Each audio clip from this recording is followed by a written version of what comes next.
السلام عليكم، كيف الحال؟ أنا بحضر لفيديو عن أهم أو أفضل أو أرهب الفيديوهات، يعني السبايسي تايتلز اللي اتفرجت عليها سنة 2024. ومن أحد أهم الفيديوهات، وفي الغالب ما أظنش إن في كتير شافوه أو عرفوه، لأنه أنا بصراحة شفته من بوست على تويتر وتتبعت الفيديو عامل 14 مليون، يعني فيديو عامل 14 مليون مشاهدة. ده دكتور نيورو سيرجن او جراح اعصاب. بيتكلم عن ان هو ساب الشغلانه دي بعد 10 سنوات من الشغل ومن العمليات الناجحه جدا جدا ومن الشغل في المستشفيات الجامده جدا جدا جدا، ولكن اكتشف ان العمليات بتاعته مش بتحسن احوال الناس في افضل الظروف. يعني يا اما الحاله بتخليها زي ما هي، يا اما بتسوء، يا اما في حالات معينه كده بتتحسن. بل اللي ادهش الراجل ان في حالات بتتحسن قبل اصلا ما يعمل العمليه. يعني هم عندهم عشان تحدد ميعاد العمليه يمكن تاخد وقت طويل شويه، فلقى ان في حالات بتتحسن قبل ما يعمل العمليه ومن غير ما يعمل العمليه. وقعد يتكلم في شويه حاجات. بصراحه الفيديو ده طبعا هنرشحه في الفيديو اللي احنا هنعمله على دروس اونلاين. ولكن في نصيحه الراجل بيتكلم ان الناس اللي حالتهم اتحسنت من غير جراحه، او اللي عمل جراحه بسيطه وحالته اتحسنت جدا بعدها، كان بيعمل شويه حاجات. يعني واخد شويه نوتس هنا. اللي هو بكل بساطه كان بياكل اكل قليل الملح او قليل الصوديوم. كان بيعرق، اللي هو بيعرقوا كتير، اللي هو بيطلع يتمشى، بيعمل رياضه، مش عنده مشكله في العرق، لا هو كان بيطلع يتمشى، بيلعب رياضه. كان يعني بيمارس اي نوع من انواع النشاط البدني بحيث ان جسمه يسخن ويعرق. كان بينام كويس، يعني في الغالب 8 ساعات. وده كان بيدي فرصة لجسمه انه يصلح نفسه. طبعا مش مدخن، ما بيشربش بقى الحاجات ولا مدخن ولا بيشرب مخدرات ولا اي حاجة. ومن اهم الحاجات برضو كان عنده عائلة داعمة واصدقاء داعمين، وعنده سوشيال سبورت زي ما بيقولوا، دعم اجتماعي. مش دعم اجتماعي اللي هو الفلوس، لا، يعني سوشيال سبورت. لو عنده اصحاب يقعد معاهم يفضفض، عارف انت القعده الفضفاضه اللي هي مع اصحابك ديت، والدنيا والظروف يا سلام، بتعالج بلاوي زرقاء. ففكره الحاجات الحاجات دهيت هي اللي بتحسن حياتك وبتخلي الناس اللي عندهم ديسك، انت متخيل؟ يعني ربنا يعافيكم جميعا ويعافينا جميعا. موضوع الديسك والام العمود الفقري من اصعب الحاجات اللي ممكن تحصل لك. يعني الام في العظم في العمود الفقري، صعب صعب صعب، الم صعب. يعني ربنا ما يوريه لحد ولا يكتبه على حد ابدا. واللي عنده المشكله دي ربنا يشفيه ويعافيه يعني. فكان بيتكلم ان انت لو عملت الحاجات ديت حالتك هتتحسن طبعا. زي كتير من الناس اللي هو ايه، طب يا ابو زيد انا صحيت بدري وخدت دش بارد، ها وبعدين؟ الموضوع مش كده. يعني ان انت تلتزم بالحاجات ديت مثلا شهر او 3 شهور، تعال نتكلم بعدها. والموضوع مش سهل، الموضوع اصعب ما يكون انك تلتزم بالحاجات دي، ولكن نتائجه مذهله على المدى القريب حتى والبعيد والله. فكره ان انت تلتزم بالحاجات دي بحيث ان هي تبقى اسلوب حياه، انك تنظف اكلك على راي الكابتن احمد اللي بيضربنا في الجيم. يعني كلمه رائعه، نظف اكلك. هي كلمه صعبه. صعبه في منطقها اللي هو اكلك، معلش يعني في الكلمه زباله. نظف اكلك ونام كويس. طبعا كده كده احنا بنروح الجيم الحمد لله. فالحاجات دهيت كفيله انها تخلي جسمك يصلح المشاكل اللي الجراحه مش هتصلحها. شيء عجيب. بالمناسبه الراجل الدكتور اللي بيتكلم في الكلام ده ساب الشغلانه دي وراح ايه، خد بيت في الطبيعه. يعني سبحان الله يعني. اقصى درجات النجاح فعلا انك تكون فلاح، ساب كل حاجه وخد. اشوف حتى الراجل بيتصور من في الطبيعه كده وسط الجبال وبتاع.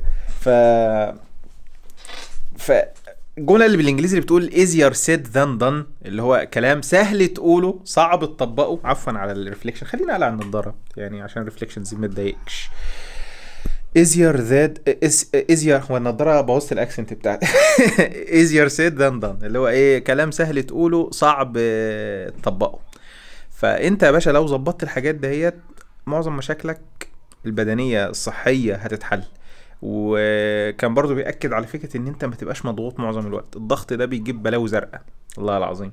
يعني الضغط.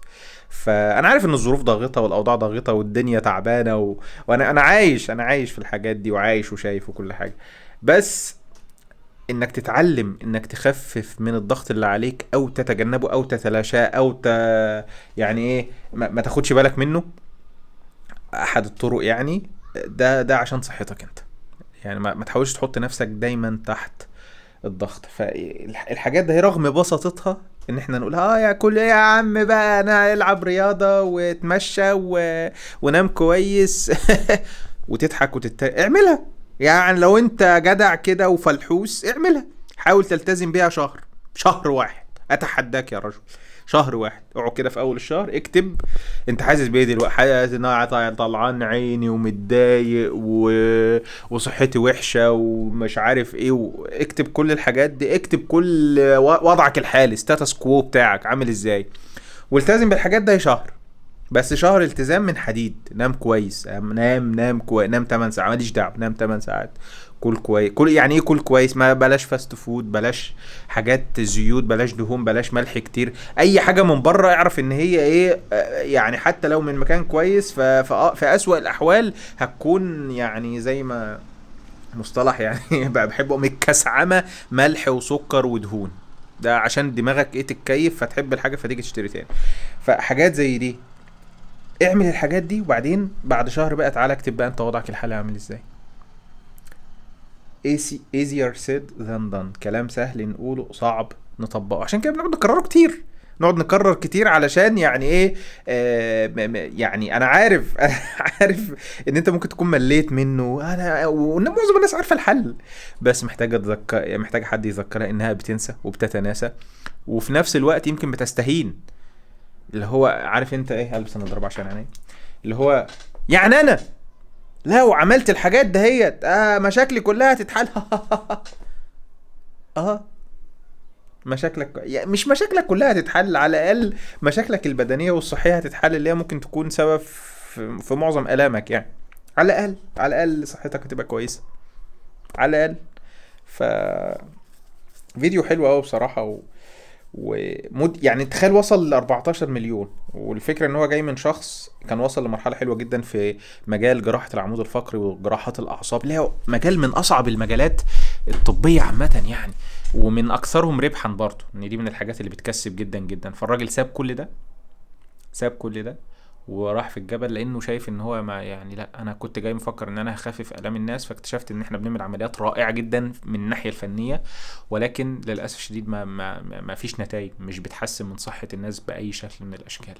وعايز اقول لك انا لما بدات ارفلكت الموضوع، لان والدي يعني كان بيعاني من الموضوع ده، واظن ان مازال عنده مشاكل في ظهره بشكل ما، وكنا خلاص على وشك ان احنا خلاص هنعمل الجراحه، وكذا طبيب رجح الموضوع، ولكن الحمد لله مع شويه تحسين كده في كذا حاجه، واللي منهم اللي الراجل ده ذكرهم، الوضع اتحسن والحمد لله. يعني الوضع بقى افضل، وما اظنش ان احنا بقينا محتاجين العمليه دي دلوقتي، ويا رب ما نحتاجها ابدا يعني. ولكن انا شايف نتائج وصحه الكلام اللي الراجل ده بيقوله. بالمناسبه قناه اسمها جوبي اند دوبي، اسمه دكتور جوبي. لو يحس شخصيه كرتونيه اصلا يعني. ف دايما اللي احنا اتعودنا عليه هي فكره ان انا اديني حبايه، اديني حقنه، اديني اي حاجه تخفف الامي، في حين ان العلاج هو في ايدينا قبل ما نروح للدكتور. يعني العلاج في ايدك في شويه الحاجات ده اللي هي مش سهله، اللي هي سهل ان احنا نقول عليها لكن صعب انك تطبقها. وفي ناس بقى بتاخد الموضوع للاكستريم كيس، وبيرفض الادويه تماما، وبيرفض العمليات تماما، ولازم يعتمد اعتماد كلي على الحاجات دي. ده طبعا انا مش معاه. وفي اللي هو تعالى نفتح ونشق ونصلح ونقفل، برضو ده انا مش معاه. فهو حاجه في النص كده، اللي بالتاكيد جزء كبير منها هي انك تظبط الحاجات دي: اكلك، نومك، حركتك، اصدقائك. وفي نهاية الامر يعني في تجارب كتيرة جدا، تجارب اتعملت بقى على السعادة وعلى ان انت عشت حياة سعيدة والكلام ده كله، فكله بيتكلم عن العيلة والاصدقاء. العيلة والاصدقاء، family and friends، family and friends، كله بيتكلم في الحتة ده. شفت كذا تيد توكس وكذا تيدكس توك وكذا تجربة وكذا في كذا كورس. هو في نهاية الامر اللي بيفرق جدا في صحتك وبيفرق جدا في حاجات كتيرة في حياتك هو العائلة والاصدقاء، السبورت جروب بتاعتك، دائرة الدعم. وانا اشهد على ذلك يعني، في مواقف كتيرة جدا جدا لم أكن لأتخطاها بعافية لولا الأصدقاء. الحمد لله يعني ربنا إيه رزقنا بشوية أصدقاء فعلا فعلا بيفرقوا معاك فعلا. يا أخي أنا يعني ما يحصل لي أي حاجة وأروح بس أشكي وأحكي لبعض الأصدقاء، يعني عارف أنت كلمة معلش والطبطبة دهيت لوحدها كافية، لوحدها بتحسسك أنت مش لوحدك، في ناس جنبك، احنا واقفين في ظهرك، أي حاجة أنت عايزها احنا معاك. مختلفة تماما انك تواجه هذا العالم بقمائته بقبحه بمآسيه لوحدك. واخد بالك؟ فخد بالك، خد بالك من الحاجات ديت. وانتقي اصدقائك، وادعي ربنا ان هو يرزقك بصحبة كويسة، تاخد بايدك للي فيه خير ليك واللي فيه صلاحك، ناس لما تحتاجهم تلاقيهم حتى من غير ما تطلب هذا يعني. ف ما شاء الله يعني 10 دقايق من اللت والعجن في خاطرة جت لي، وهو بقالنا كتير ما نزلناش فلوج، فده فلوج كده على السريع غير مخطط، وان تيك وان شوت، بيتكلم عن ابسط الحاجات اللي ممكن تتقال، ابسط الحاجات اللي ممكن تسمعها، اصعب الحاجات في تطبيقها، اكتر الحاجات تأثيرا في حياتك. بس لو جدع اعمله، لو جدع اعمله.